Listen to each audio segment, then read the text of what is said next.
Hey everyone, this is Laura Gadenik with Laura Gadenik Astrology, and I'm here in Foresta, California, right outside of Yosemite National Park for a friend's wedding this weekend. But I'm here to give you the astrology for the weeks of May 30th through June 12th, 2022. So I just want to start off with giving some context as to where we are right now. So Venus just moved into Taurus, which is her own home sign. So Venus, planet of love, beauty, luxury, pleasure, fun, joy.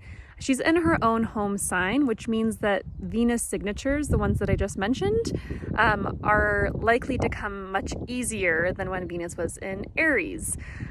So Venus and Taurus, this is really about enjoying the pleasures of the senses of the body.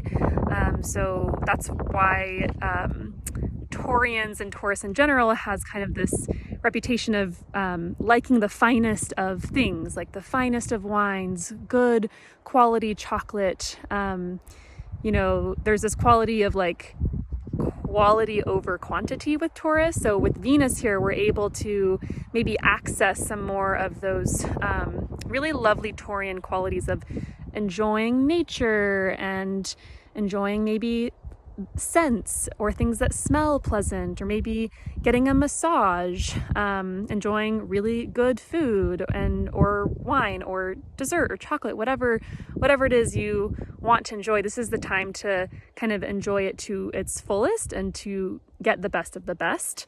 So it's really nice that we have Venus in Taurus, and also we're coming off of Mars having conjoined Jupiter in Aries, and Mars is in its own sign of Aries. So it's a very strong, motivated Mars. Mars is the planet of our action, how we take action, our energy, how we're motivated, how we do things.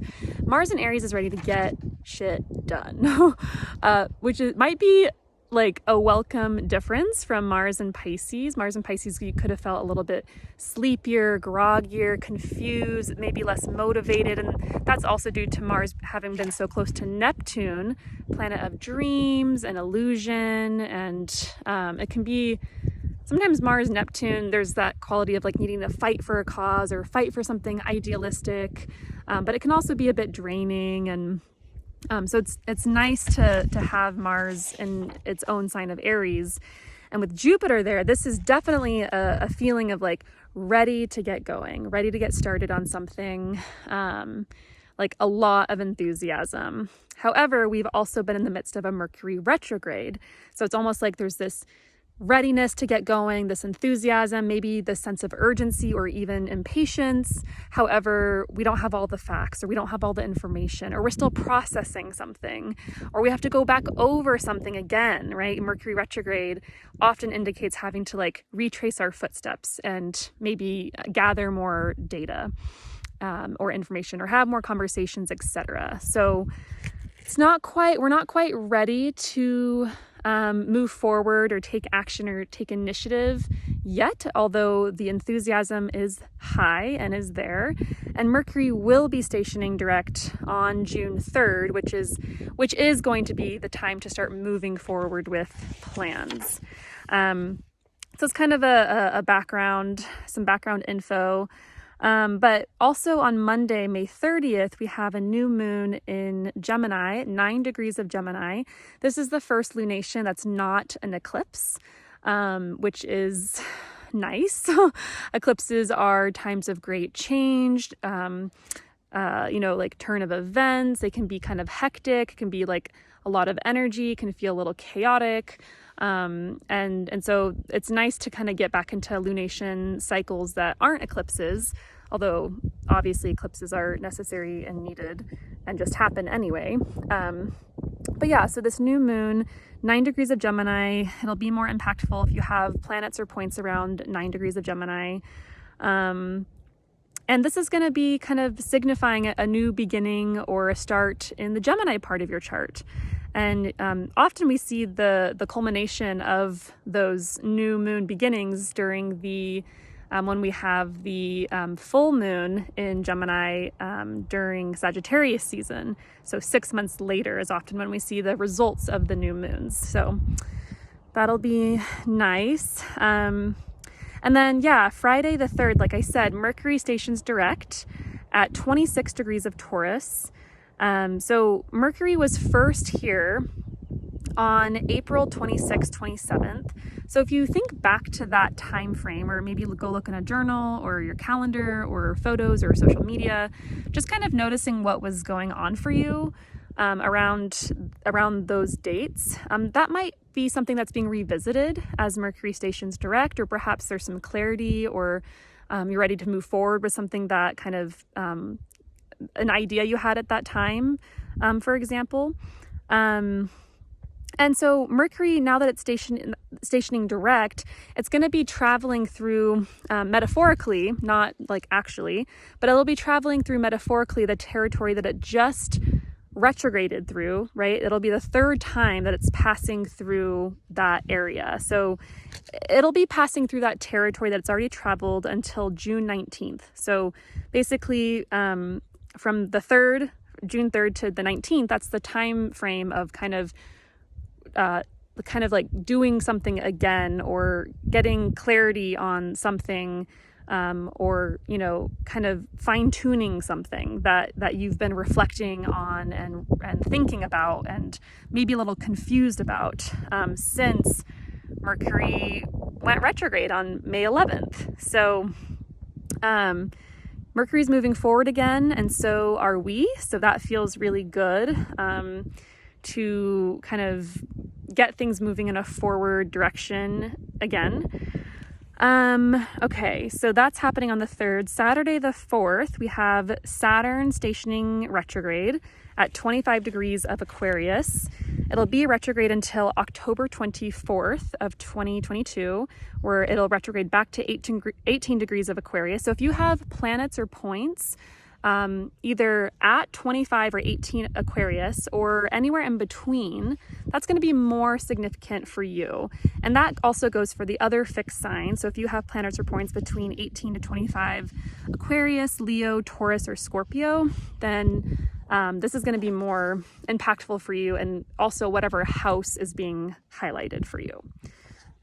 Okay, Monday the 6th, the sun makes a small little sextile to Chiron. Sun is in Gemini, Chiron is in Aries.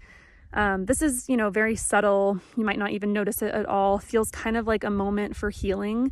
Sextiles provide ease. They're easy and helpful. And Chiron is an asteroid about where we might feel some sense of woundedness or pain. So this feels just kind of like a good moment for possibly healing some of a wound of some kind that you might be currently navigating in the area of the chart that contains Aries. The moon will be in Libra on June 8th, 9th, and morning of the 10th. This is really, really nice because Venus, the planet that rules over Libra, is in her own home sign of Taurus, like I mentioned. So it's just going to be a really like lovely kind of luxurious time. Like that signifies a really kind of positive, optimistic sense of connection, wanting to connect with others, just having an enjoyable experience. Venus is about pleasure, and you know, with the moon in Venus's sign and Venus in her own home sign, that comes way easier. Okay, Friday the 10th of June, Mercury in Taurus makes a trine to Pluto in Capricorn.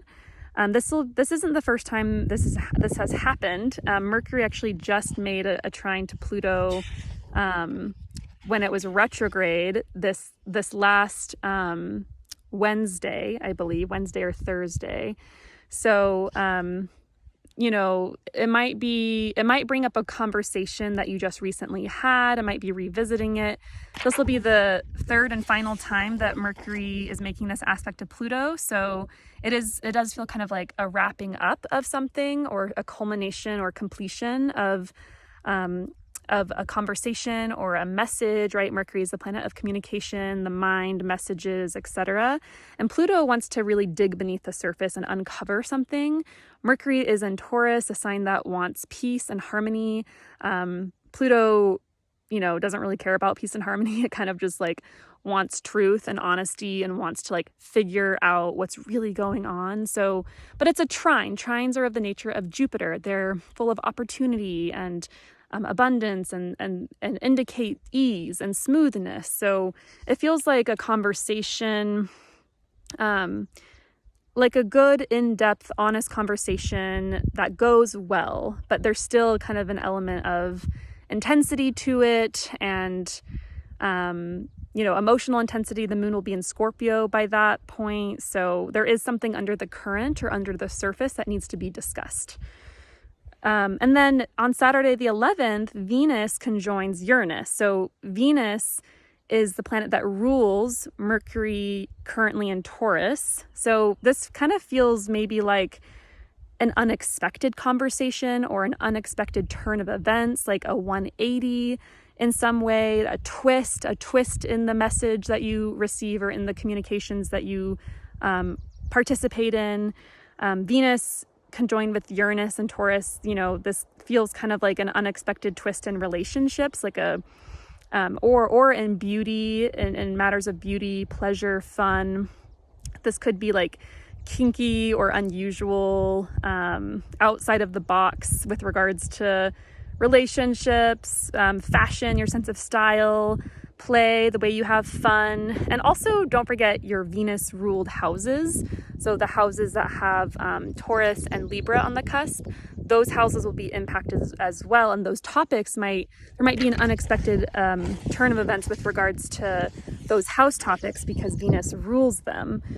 So simultaneously, right, the moon is still in Scorpio and it's going to be opposing Venus and Uranus conjoining the same day. So that gives it this aspect, kind of an element of fullness, a sense of maybe like it could be, pretty emotionally charged. It feels like there might be maybe some like releasing that needs to be done.